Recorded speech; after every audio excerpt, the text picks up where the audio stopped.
The Law of Success by Napoleon Hill. Lesson 1, The Master Mind, Part 3. This is an age of industrial power in which we are living. The source of all this power is organized effort. Not only has the management of industrial enterprises efficiently organized individual workers, but, in many instances, mergers of industry have been effected in such a manner and to the end that these combinations, as in the case of the United States Steel Corporation, for example, have accumulated practically unlimited power. One may hardly glance at the news of a day's events without seeing a report of some business, industrial or financial merger, bringing under one management enormous resources and thus creating great power.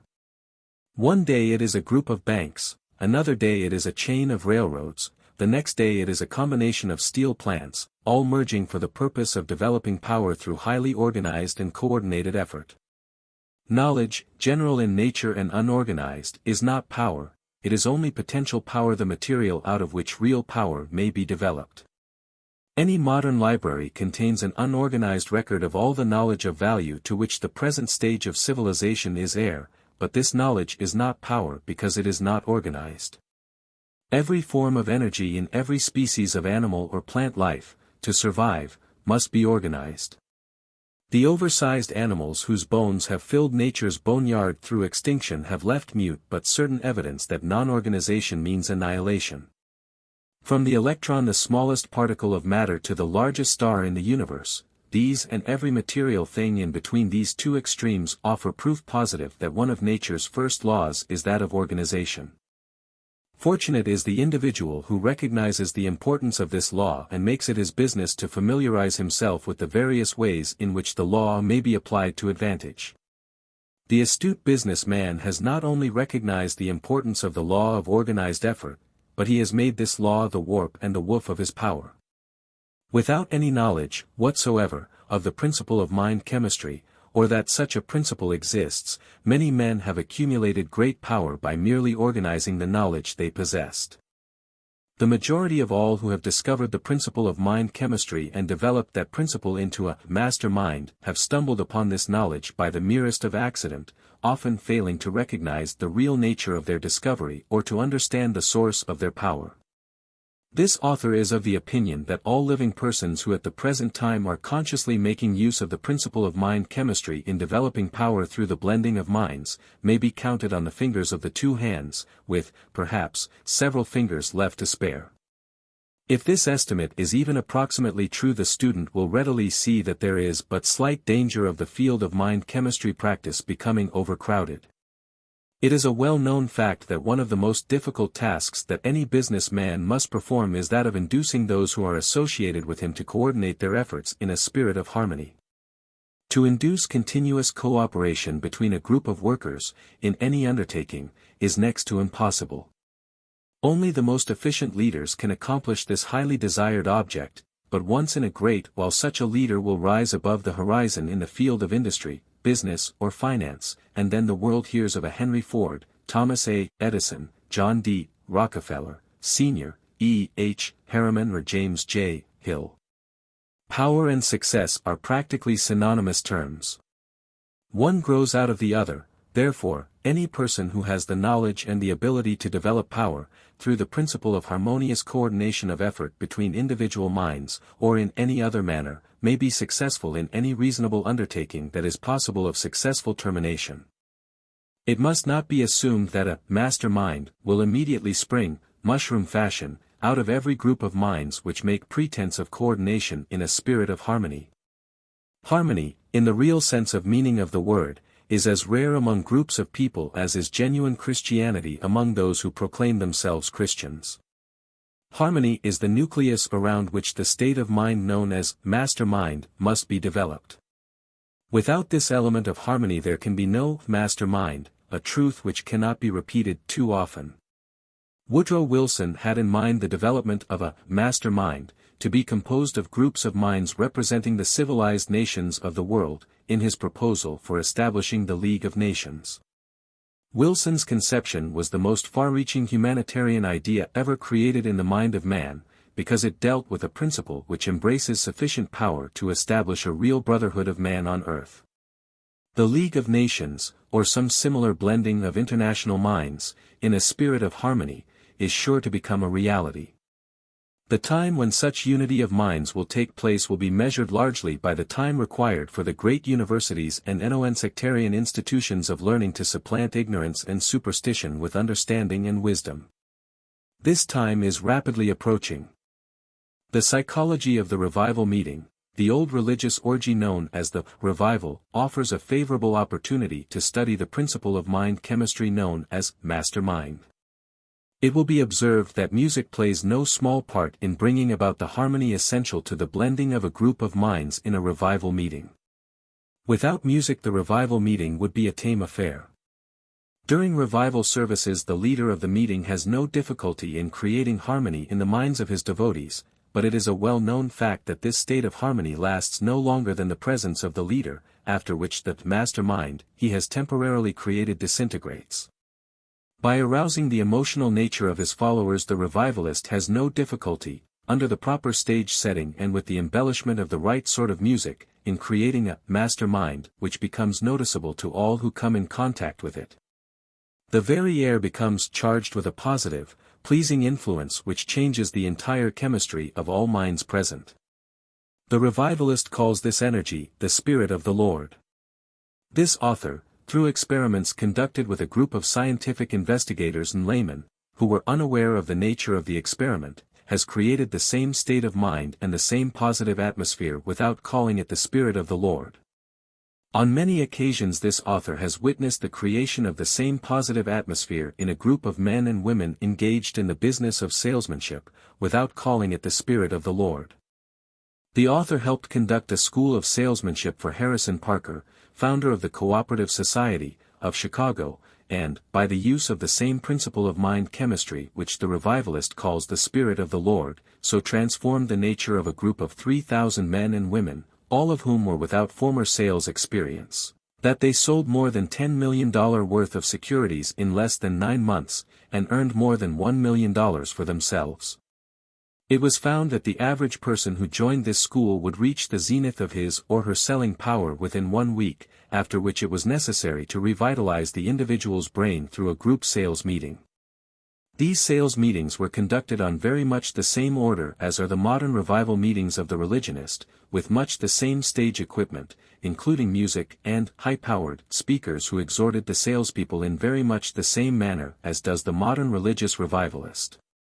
Call it religion, psychology, mind chemistry, or anything you please, they are all based upon the same principle, but there is nothing more certain than the fact that wherever a group of minds are brought into contact, in a spirit of perfect harmony, each mind in the group becomes immediately supplemented and reinforced by a noticeable energy called a mastermind.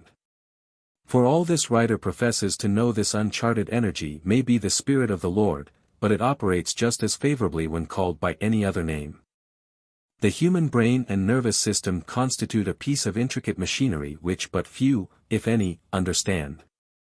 When controlled and properly directed this piece of machinery can be made to perform wonders of achievement, and if not controlled it will perform wonders fantastic and phantom-like in nature, as may be seen by examining the inmates of any insane asylum.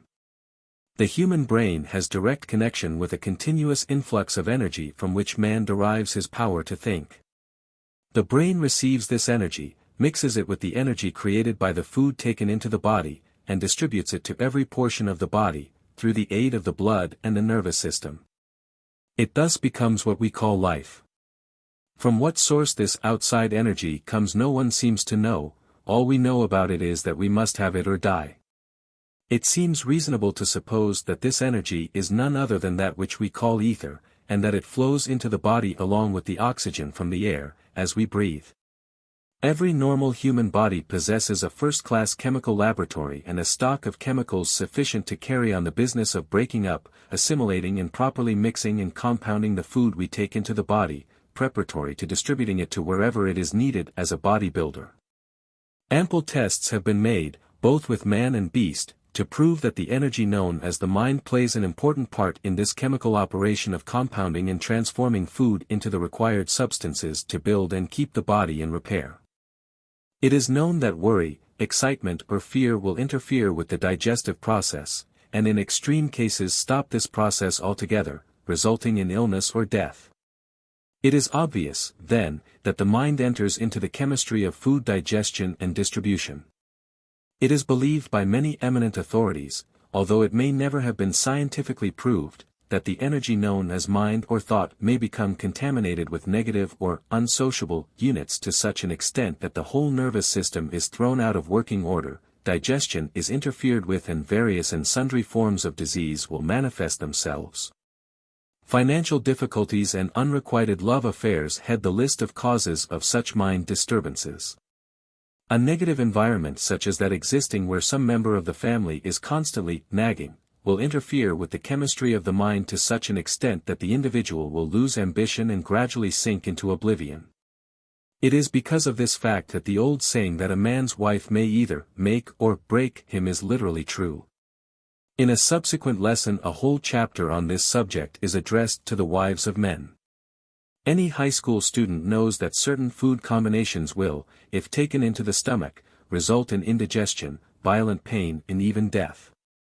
Good health depends, in part at least, upon a food combination that harmonizes. But harmony of food combinations is not sufficient to ensure good health, there must be harmony, also, between the units of energy known as the mind. Harmony seems to be one of nature's laws, without which there can be no such thing as organized energy, or life in any form whatsoever. The health of the body as well as the mind is literally built around, out of and upon the principle of harmony. The energy known as life begins to disintegrate and death approaches when the organs of the body stop working in harmony. The moment harmony ceases at the source of any form of organized energy, power, the units of that energy are thrown into a chaotic state of disorder and the power is rendered neutral or passive. Harmony is also the nucleus around which the principle of mind chemistry known as a master mind develops power. Destroy this harmony and you destroy the power growing out of the coordinated effort of a group of individual minds. This truth has been stated, restated and presented in every manner which the author could conceive, with unending repetition, for the reason that unless the student grasps this principle and learns to apply it this lesson is useless. Success in life, no matter what one may call success, is very largely a matter of adaptation to environment in such a manner that there is harmony between the individual and his environment. The palace of a king becomes as a hovel of a peasant if harmony does not abound within its walls. Conversely stated, the hut of a peasant may be made to yield more happiness than that of the mansion of the rich man, if harmony obtains in the former and not in the latter. Without perfect harmony the science of astronomy would be as useless as the bones of a saint, because the stars and planets would clash with one another, and all would be in a state of chaos and disorder. Without the law of harmony an acorn might grow into a heterogeneous tree consisting of the wood of the oak, poplar, maple and what not. Without the law of harmony the blood might deposit the food which grows fingernails on the scalp where hair is supposed to grow, and thus create a horny growth which might easily be mistaken, by the superstitious, to signify man's relationship to a certain imaginary gentleman with horns, often referred to by the more primitive type. Without the law of harmony there can be no organization of knowledge, for what, may one ask, is organized knowledge except the harmony of facts and truths and natural laws? The moment discord begins to creep in at the front door harmony edges out at the back door, so to speak, whether the application is made to a business partnership or the orderly movement of the planets of the heavens. If the student gathers the impression that the author is laying undue stress upon the importance of harmony, let it be remembered that lack of harmony is the first, and often the last and only, cause of failure. There can be no poetry nor music nor oratory worthy of notice without the presence of harmony. Good architecture is largely a matter of harmony. Without harmony a house is nothing but a mass of building material, more or less a monstrosity. Sound business management plants the very sinews of its existence in harmony. Every well-dressed man or woman is a living picture and a moving example of harmony. With all these workaday illustrations of the important part which harmony plays in the affairs of the world, nay, in the operation of the entire universe, how could any intelligent person leave harmony out of his definite aim in life? as well have no definite aim as to omit harmony as the chief stone of its foundation. The human body is a complex organization of organs, glands, blood vessels, nerves, brain cells, muscles, etc. The mind energy which stimulates to action and coordinates the efforts of the component parts of the body is also a plurality of ever-varying and changing energies. From birth until death there is continuous struggle, often assuming the nature of open combat, between the forces of the mind.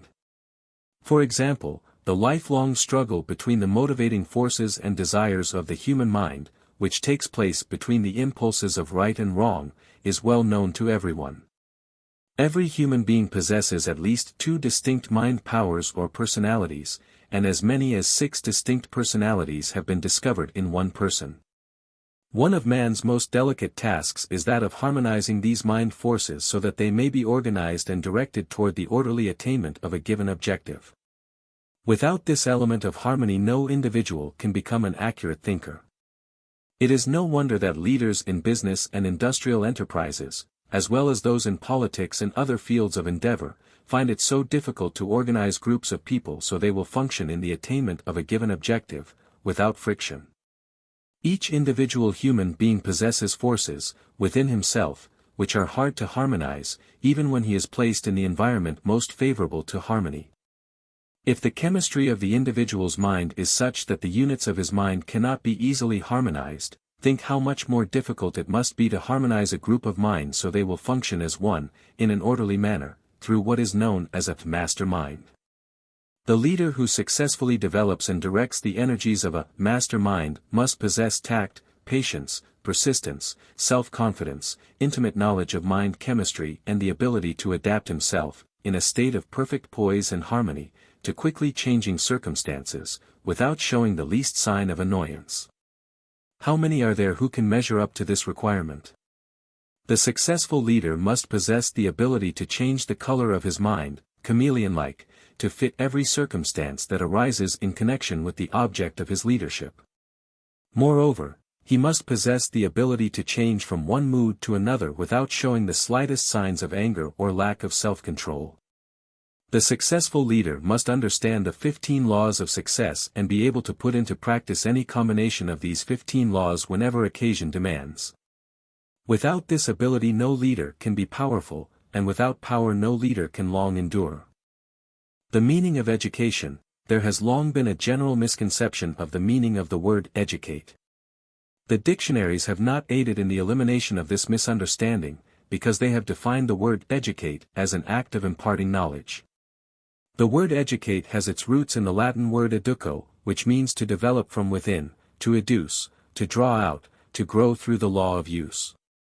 Nature hates idleness in all its forms.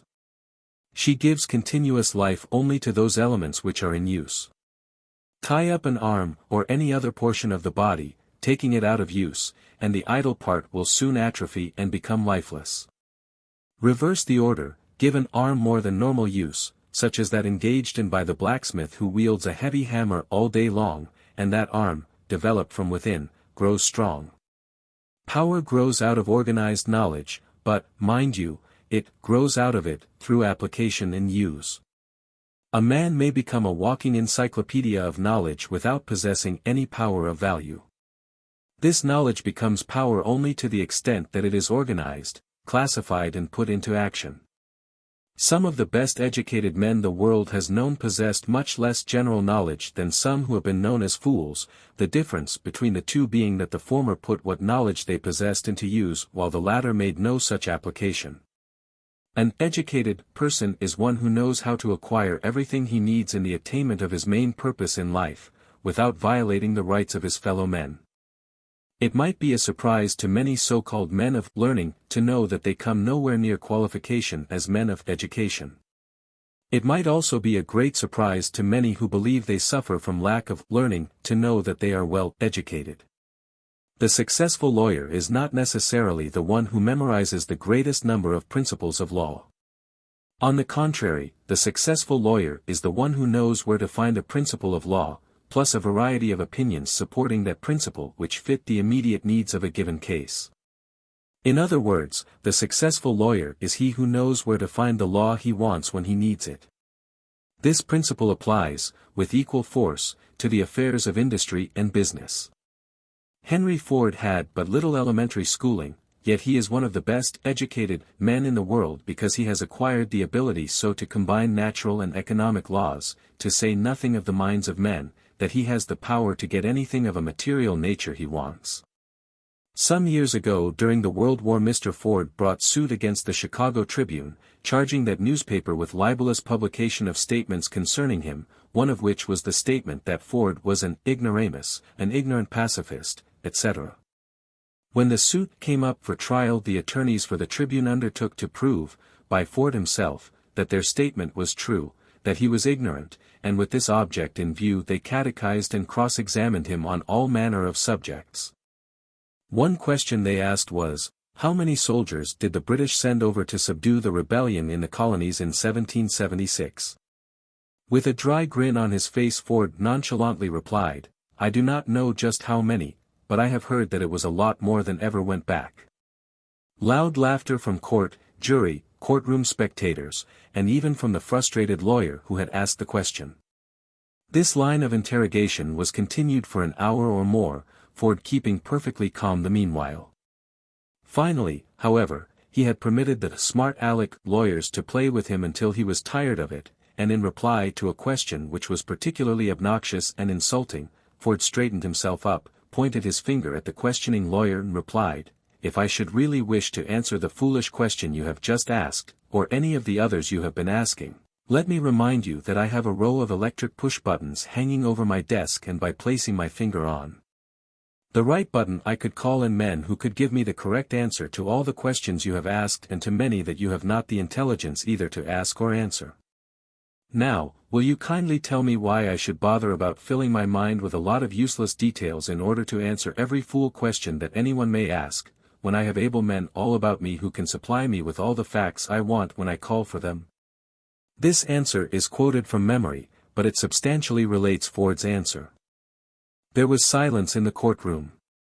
The questioning attorney's under jaw dropped down, his eyes opened widely, the judge leaned forward from the bench and gazed in Mr. Ford's direction. Many of the jury awoke and looked around as if they had heard an explosion, which they actually had. A prominent clergyman who was present in the courtroom at the time said, later, that the scene reminded him of that which must have existed when Jesus Christ was on trial before Pontius Pilate, just after he had given his famous reply to Pilate's question, "What is truth?" In the vernacular of the day, Ford's reply knocked the questioner cold. Up to the time of that reply the lawyer had been enjoying considerable fun at what he believed to be Ford's expense, by adroitly displaying the lawyer's, sample case of general knowledge and comparing it with what he inferred to be Ford's ignorance as to many events and subjects. But that answer spoiled the lawyer's fun. It also proved once more, to all who had the intelligence to accept the proof, that true education means mind development, not merely the gathering and classifying of knowledge. Ford could not, in all probability, have named the capitals of all the states of the United States, but he could have and in fact had gathered the capital with which to turn many wheels within every state in the Union. Education, let us not forget this, consists of the power with which to get everything one needs when he needs it, without violating the rights of his fellow men. Ford comes well within that definition, and for the reason which the author has here tried to make plain, by relating the foregoing incident connected with the simple Ford philosophy. There are many men of learning who could easily entangle Ford, theoretically, with a maze of questions none of which he, personally, could answer. But Ford could turn right around and wage a battle in industry, or finance that would exterminate those same men, with all of their knowledge and all of their wisdom. Ford could not go into his chemical laboratory and separate water into its component atoms of hydrogen and oxygen and then recombine these atoms in their former order, but he knows how to surround himself with chemists who can do this for him if he wants it done. The man who can intelligently use the knowledge possessed by another is as much or more a man of education as the person who merely has the knowledge but does not know what to do with it. The president of a well-known college inherited a large tract of very poor land. This land had no timber of commercial value, no minerals or other valuable appurtenances, therefore it was nothing but a source of expense to him, for he had to pay taxes on it. The state built a highway through the land. An uneducated man who was driving his automobile over this road observed that this poor land was on top of a mountain which commanded a wonderful view for many miles in all directions. He, the ignorant one, also observed that the land was covered with a growth of small pines and other saplings. He bought 50 acres of the land for $10 an acre. Near the public highway he built a unique log house to which he attached a large dining room. Near the house he put in a gasoline filling station. He built a dozen single-room log houses along the road, these he rented out to tourists at $3 a night, each. The dining room, gasoline filling station and log houses brought him a net income of $15,000 the first year. The next year he extended his plan by adding 50 more log houses, of 3 rooms each, which he now rents out as summer country homes to people in a nearby city, at a rental of $150 each for the season. The building material cost him nothing, for it grew on his land in abundance, that same land which the college president believed to be worthless. Moreover, the unique and unusual appearance of the log bungalows served as an advertisement of the plan, whereas many would have considered it a real calamity had they been compelled to build out of such crude materials. Less than 5 miles from the location of these log houses this same man purchased an old worked-out farm of 150 acres, for $25 an acre, a price which the seller believed to be extremely high.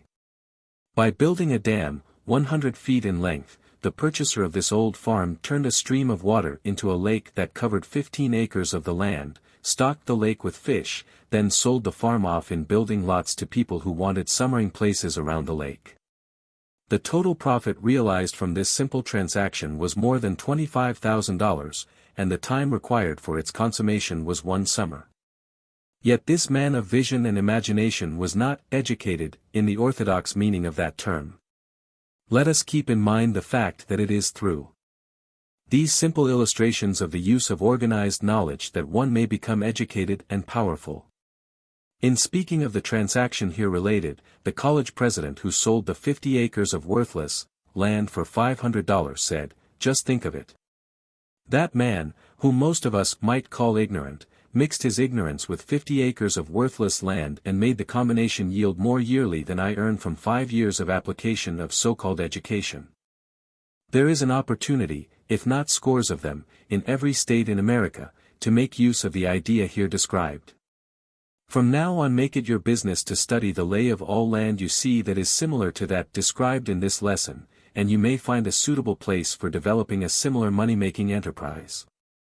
The idea is particularly adaptable in localities where bathing beaches are few, as people naturally like such conveniences.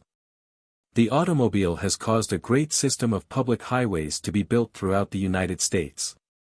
On practically every one of these highways there is a suitable spot for a cabin city for tourists which can be turned into a regular money-making mint by the man with the imagination and self-confidence to do it. There are opportunities to make money all around you. This course was designed to help you see these opportunities, and to inform you how to make the most of them after you discover them. Who can profit most by the law of success philosophy? Railroad officials who want a better spirit of cooperation between their trainmen and the public they serve. Salaried people who wish to increase their earning power and market their services to better advantage. Salespeople who wish to become masters in their chosen field. The law of success philosophy covers every known law of selling, and includes many features not included in any other course. Industrial plant managers who understand the value of greater harmony among their employees. Railroad employees who wish to establish records of efficiency which will lead to more responsible positions, with greater pay. Merchants who wish to extend their business by adding new customers. The law of success philosophy will help any merchant increase his business by teaching him how to make a walking advertisement of every customer who comes into his store. Automobile agents who wish to increase the selling power of their salesmen. A large part of the Law of Success course was developed from the life work and experience of the greatest automobile salesman living, and it is therefore of unusual help to the sales manager who is directing the efforts of automobile salesmen. Life insurance agents who wish to add new policyholders and increase the insurance on present policyholders. One life insurance salesman, in Ohio, sold a $50,000 policy to one of the officials of the Central Steel Company, as the result of but one reading of the lesson on profiting by failures. This same salesman has become one of the star men of the New York Life Insurance Company's staff, as the result of his training in the 15 Laws of Success. School teachers who wish to advance to the top in their present occupation, or who are looking for an opportunity to enter the more profitable field of business as a life work. Students, both college and high school, who are undecided as to what field of endeavor they wish to enter as a life work. The Law of Success course covers a complete personal analysis service which helps the student of the philosophy to determine the work for which he or she is best fitted. Bankers who wish to extend their business through better and more courteous methods of serving their clients. Bank clerks who are ambitious to prepare themselves for executive positions in the field of banking, or in some commercial or industrial field. Physicians and dentists who wish to extend their practice without violating the ethics of their profession by direct advertising. A prominent physician has said that the Law of Success course is worth $1,000 to any professional man or woman whose professional ethics prevent direct advertising. Promoters who wish to develop new and heretofore unworked combinations in business or industry. The principle described in this introductory lesson is said to have made a small fortune for a man who used it as the basis of a real estate promotion. Real estate men who wish new methods for promoting sales. This introductory lesson contains a description of an entirely new real estate promotion plan which is sure to make fortunes for many who will put it to use. This plan may be put into operation in practically every state. Moreover, it may be employed by men who never promoted an enterprise. Farmers who wish to discover new methods of marketing their products so as to give them greater net returns, and those who own lands suitable for subdivision promotion under the plan referred to at the end of this introductory lesson. Thousands of farmers have gold mines in the land they own which is not suitable for cultivation, which could be used for recreation and resort purposes, on a highly profitable basis. Stenographers and bookkeepers who are looking for a practical plan to promote themselves into higher and better paying positions. The Law of Success course is said to be the best course ever written on the subject of marketing personal services. Printers who want a larger volume of business and more efficient production as the result of better cooperation among their own employees. Day laborers who have the ambition to advance into more responsible positions, in work that has greater responsibilities and consequently offers more pay. Lawyers who wish to extend their clientele through dignified, ethical methods which will bring them to the attention, in a favorable way, of a greater number of people who need legal services. Business executives who wish to expand their present business, or who wish to handle their present volume with less expense, as the result of greater cooperation between their employees. Laundry owners who wish to extend their business by teaching their drivers how to serve more courteously and efficiently. Life insurance general agents who wish bigger and more efficient sales organizations. Chain store managers who want a greater volume of business as the result of more efficient individual sales efforts. Married people who are unhappy, and therefore unsuccessful, because of lack of harmony and cooperation in the home. To all described in the foregoing classification, the Law of Success philosophy offers both definite and speedy aid. Summary of introductory lesson. The purpose of this summary is to aid the student in mastering the central idea around which the lesson has been developed. This idea is represented by the term master mind, which has been described in great detail throughout the lesson. All new ideas, and especially those of an abstract nature, find lodgment in the human mind only after much repetition, a well-known truth which accounts for the restatement, in this summary, of the principle known as the master mind. A master mind may be developed by a friendly alliance, in a spirit of harmony of purpose, between two or more minds. This is an appropriate place at which to explain that out of every alliance of minds, whether in a spirit of harmony or not, there is developed another mind which affects all participating in the alliance. No two or more minds ever met without creating, out of the contact, another mind, but not always is this invisible creation a mastermind. There may be, and altogether too often there is, developed out of the meeting of two or more minds a negative power which is just the opposite to a mastermind. There are certain minds which, as has already been stated throughout this lesson, cannot be made to blend in a spirit of harmony.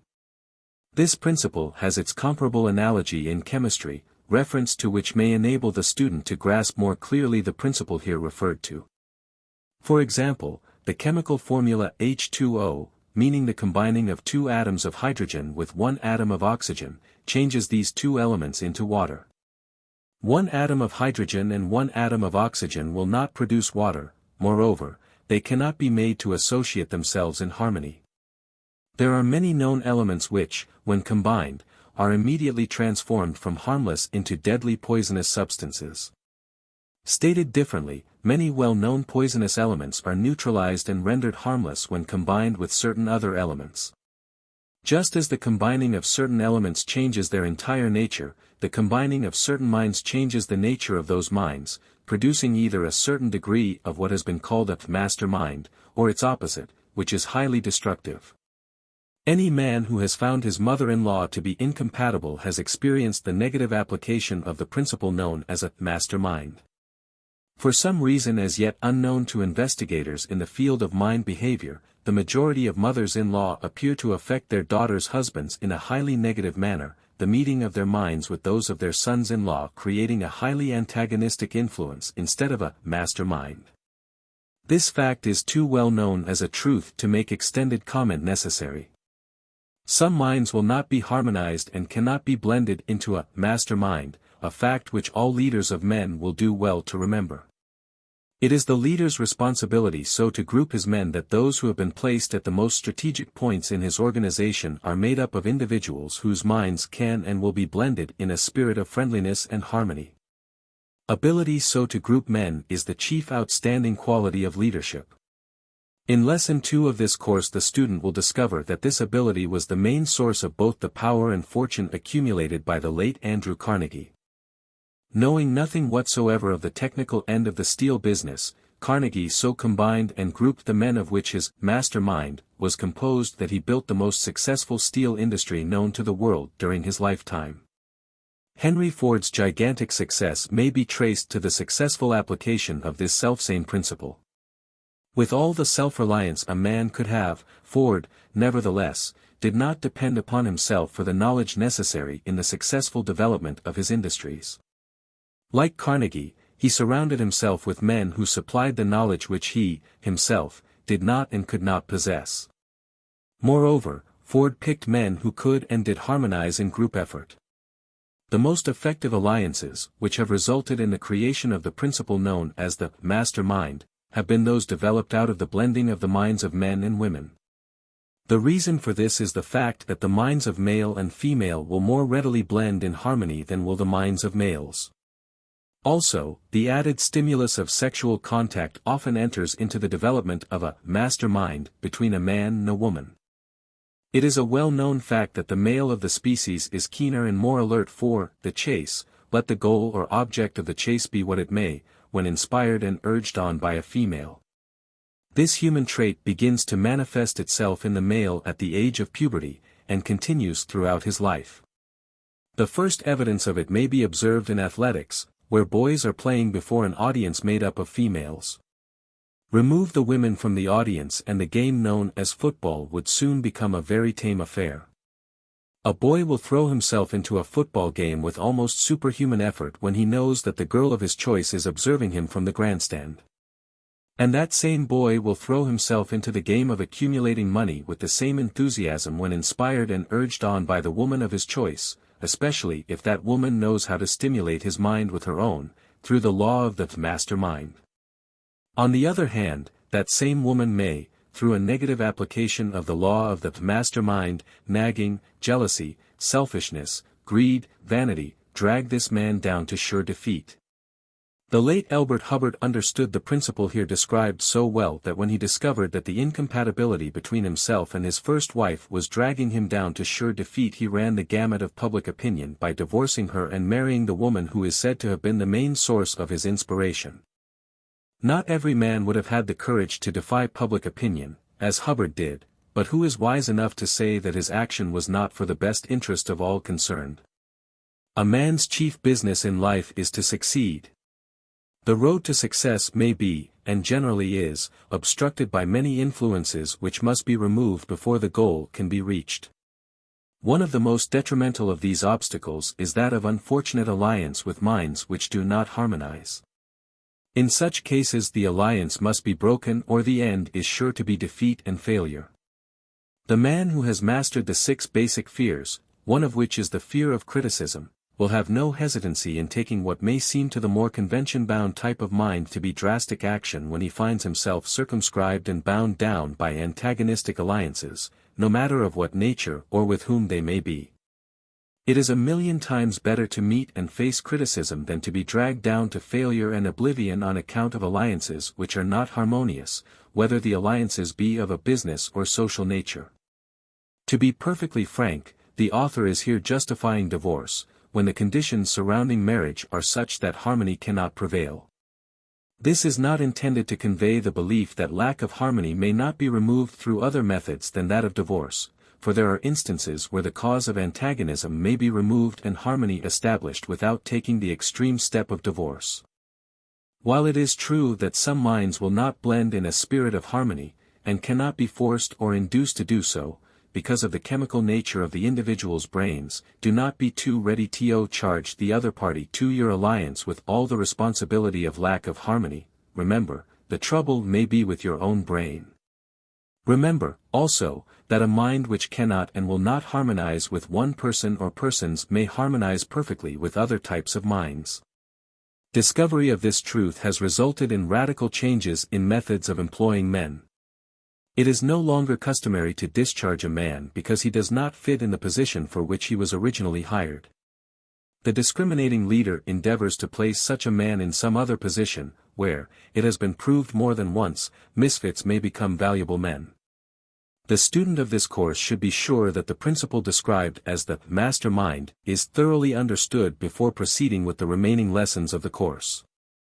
The reason for this is the fact that practically the entire course is closely associated with this law of mind operation. If you are not sure that you understand this law, communicate with the author of the course and secure further explanation by asking such questions as you may wish concerning points in connection with which you believe you need further information. You cannot spend too much time in serious thought and contemplation in connection with the law of the master mind, for the reason that when you have mastered this law and have learned how to apply it, new worlds of opportunity will open to you. This introductory lesson, while not really intended as a separate lesson of the Law of Success course, contains sufficient data to enable the student who has an aptitude for selling to become a master salesman. Any sales organization may make effective use of the law of the master mind, by grouping the salesmen in groups of 2 or more people who will ally themselves in a spirit of friendly cooperation and apply this law as suggested in this lesson. An agent for a well-known make of automobile, who employs 12 salesmen, has grouped his organization in 6 groups of 2 men each, with the object of applying the law of the master mind, with the result that all the salesmen have established new high sales records. This same organization has created what it calls the one-a-week club, meaning that each man belonging to the club has averaged the sale of 1 car a week since the club was organized. The results of this effort have been surprising to all.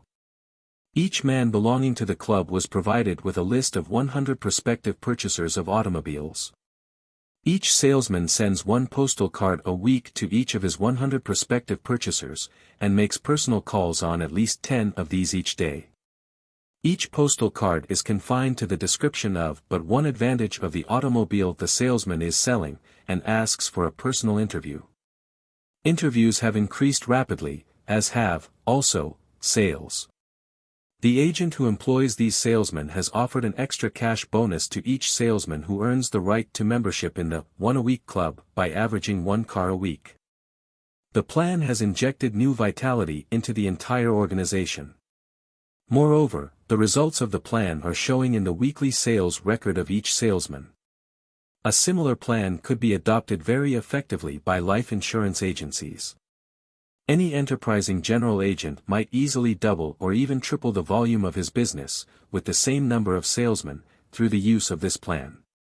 Practically no changes whatsoever would need to be made in the method of use of the plan. The club might be called the Policy a Week Club, meaning that each member pledged himself to sell at least one policy, of an agreed minimum amount, each week. The student of this course who has mastered the second lesson, and understands how to apply the fundamentals of that lesson, a definite chief aim, will be able to make much more effective use of the plan here described. It is not suggested or intended that any student shall undertake to apply the principles of this lesson, which is merely an introductory lesson, until he has mastered at least the next 5 lessons of the Law of Success course. The main purpose of this introductory lesson is to state some of the principles upon which the course is founded. These principles are more accurately described, and the student is taught in a very definite manner how to apply them, in the individual lessons of the course. The automobile sales organization referred to in this summary meets at luncheon once a week. 1 hour and a half is devoted to luncheon and to the discussion of ways and means of applying the principles of this course.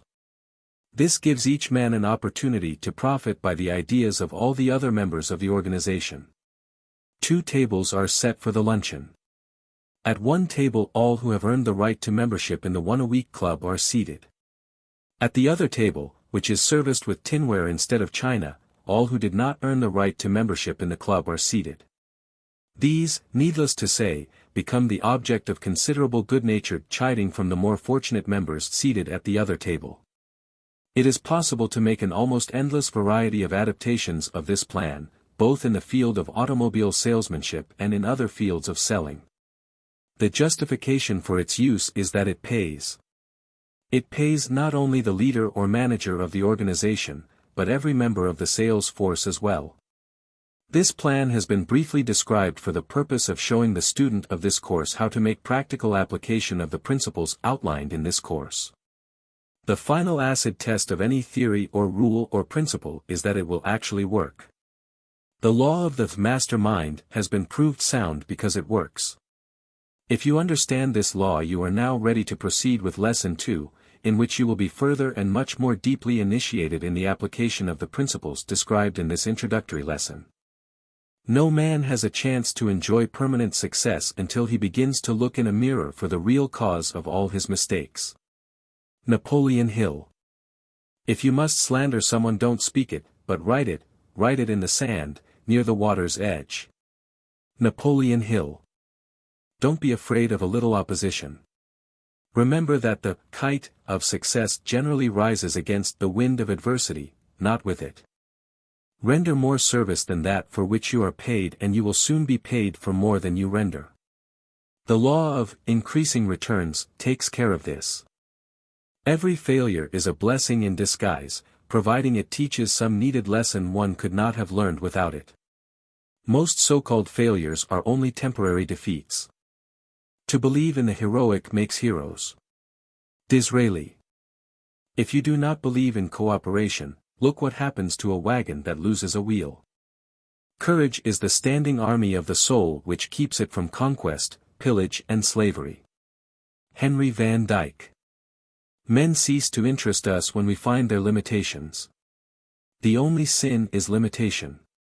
As soon as you once come up to a man's limitations, it is all over with him. Emerson.